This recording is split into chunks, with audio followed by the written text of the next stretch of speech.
इन पक्षियों की आवाजें सुनकर आप या तो हंसेंगे या डर के मारे भाग जाएंगे। पीहा, इसकी आवाज को स्लो मोशन में करने पर ऐसा लगेगा जैसे कोई एम्बुलेंस या पुलिस की गाड़ी की आवाज हो। व्हाइट बेल बर्ड, अब इसे सुनिए। जैसे ही ये अपनी आवाज निकालेगा तो आपको लगेगा जैसे कोई अलार्म या डोरबेल बज रही हो।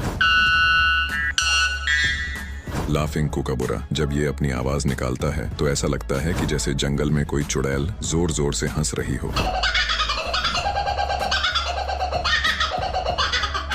लून, अगर रात में ऐसी आवाज सुनाई दे तो डरना मत, क्योंकि ये आवाज किसी भूत की नहीं बल्कि लून की है।